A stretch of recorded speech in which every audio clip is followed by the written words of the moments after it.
Alright, how's it going everyone? Welcome back to another Kirby Brock video. So, my upload schedule on this channel has never been good. To make it up for all of you, I want to make somewhat of a promise. Maybe I'll live up to it, maybe I won't. I will try to fulfill it the best I can. I will try to be uploading a video at least once per week onto this channel, just to make up for the, well, really bad upload schedule I've had on this channel ever since its inception. That is kind of my promise to all of you. I'll try to be uploading a video to this channel at least once a week. It's not fully a promise, but I will try to live up to it. Anywho, enough of that.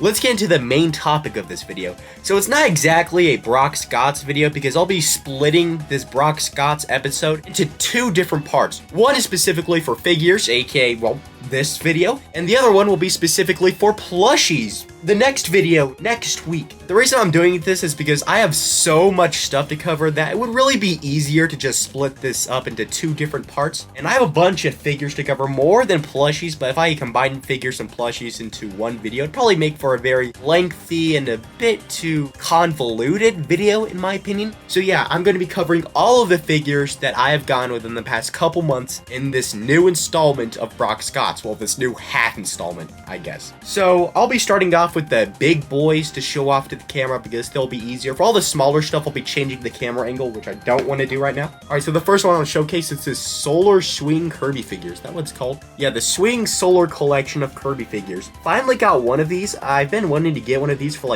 years at this point. And now that I actually have one of these, it's actually really cool. So it is solar powered, basically, meaning if you put it up to the sun, then Kirby will sway to the right and to the left. It's pretty cool. He's kind of doing it right now, but I don't know if that's due to me kind of shaking the figure or not. But it is a good demonstration of how this figure works. The figure itself is a pretty basic design. It's just a Warp Star Kirby riding along some waves, which at the same time is pretty interesting since you never really see Kirby on the Warp Star kind of riding or along some waves. He's usually in space or something. That's pretty cool, but it is kind of a basic figure, but it is pretty cute. The base of it is pretty cool as well. Kind of has this blue hue going on, this galactic blue. I really like. Packaging is pretty basic as well. I wanted to keep it in its packaging since it kind of seems like a figure that benefit from being kept in its packaging. It just looks better like that. Very cool figure with a pretty interesting concept, and I really like it.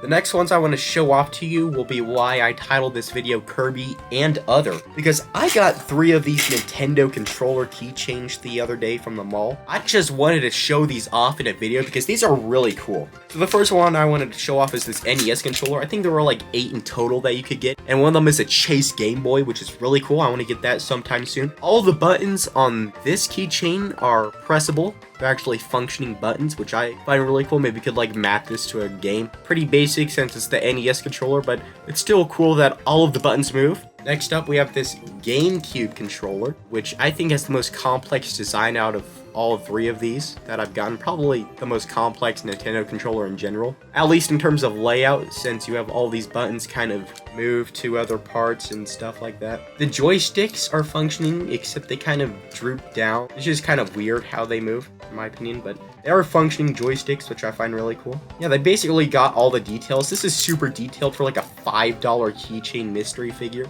It is really cool. The only buttons that don't work, to my knowledge, are the start button and the shoulder buttons here. But other than that, everything is completely functional, and I really like it since, it's the Game Boy controller that basically got every detail right. This one is my favorite out of all the 3. I think even out of the whole set, this one is the most complex and basically the most interesting. It is a 3DS. The buttons move. I don't know about the joystick. I'm so sorry. I called it a joystick instead of a circle pad. Please forgive me for my sins. No, the joystick does not move to my knowledge. Maybe it does just a little bit. The D-pad moves as well. Basically has all the details that a normal 3DS would have. Very, very detailed, even as the little camera icon at the top. What's cool about this one is that you can actually fold it. You can fold it completely closed, or you can open it, set it to an angle that you would like to be displayed. For me, it's this angle since it looks better when it's hanging. Overall, it's just really cool. Not only is it super detailed, but you can also fold it. That is super impressive for a $5 keychain. The other ones I unboxed in a Brock Awesome More video, but since obviously this channel has a bigger audience than that channel, I wonder why. I want to show these figures off since they're pretty cool. In that video, I couldn't get these guys together because I just sucked at building stuff, I guess. Because these things are like impossible to put together. You have to make sure that the circle is in fact in before you even put the two sides together. It's just a whole mess.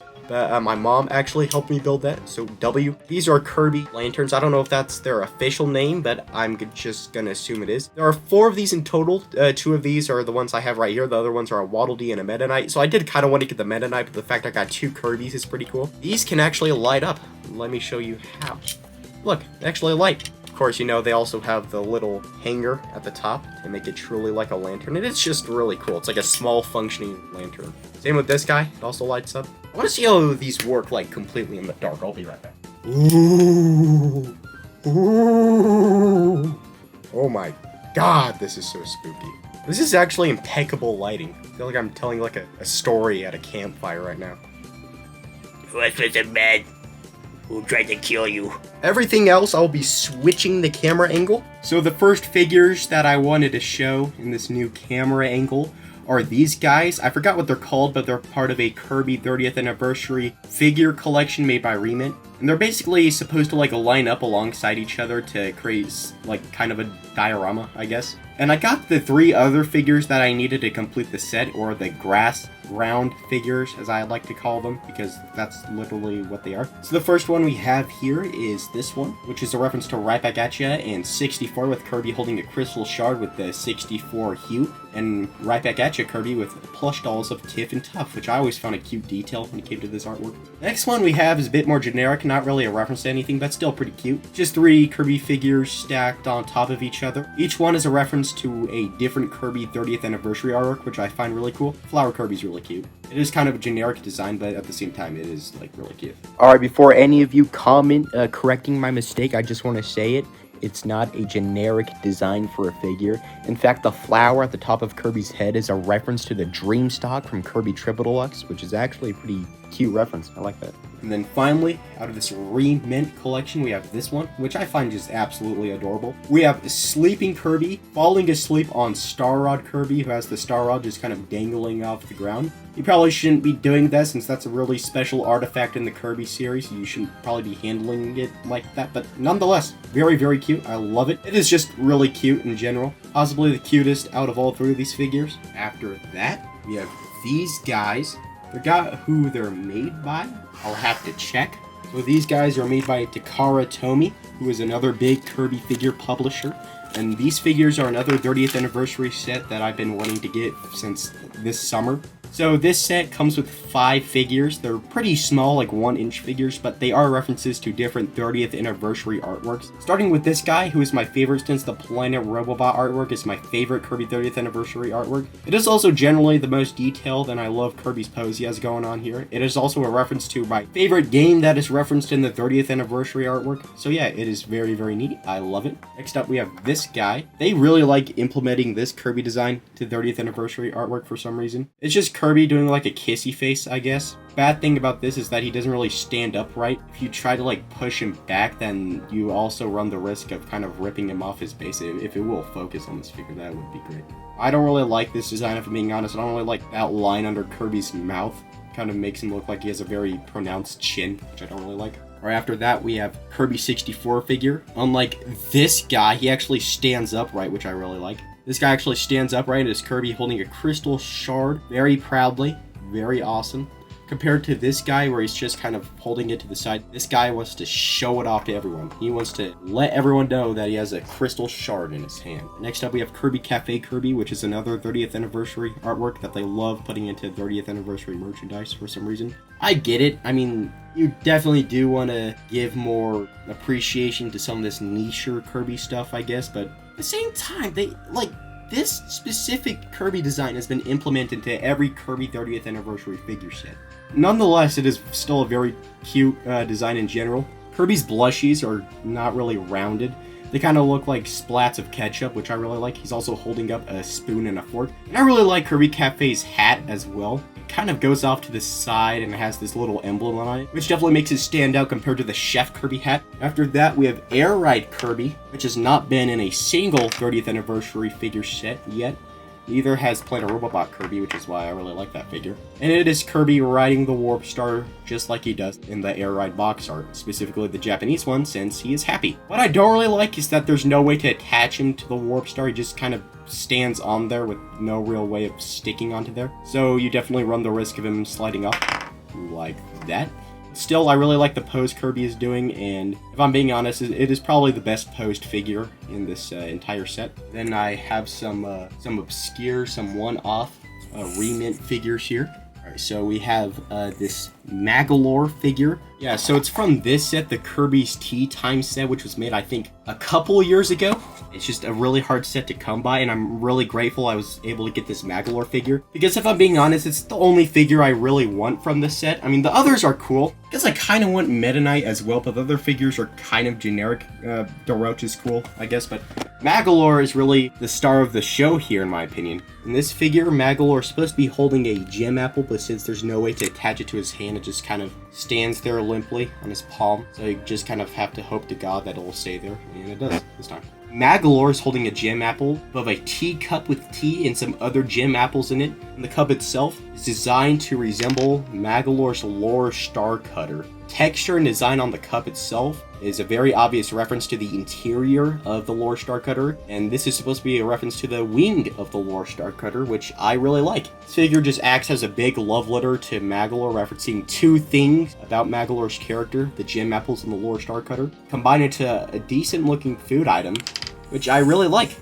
After that, we have this guy, which I believe is from the first ever Kirby Terrarium set. So yeah, it is just Kirby sitting on the edge of the Fountain of Dreams, which is a pretty simple design, but it is such a cool design that I really like. And it is my favorite out of this whole set. I love the Fountain of Dreams just as a set piece and its design. This was actually the first Kirby remint thing that I've ever gotten. But over the years, I've lost multiple parts to this figure, including the base and I think the top. So I decided to get another one of these figures, but surprisingly, this figure is actually really expensive and hard to come by. But that's where Mercari comes in clutch, because I think someone was selling this figure for like 13 bucks, which is a steal compared to other listings which sell it for like, what, 20 bucks?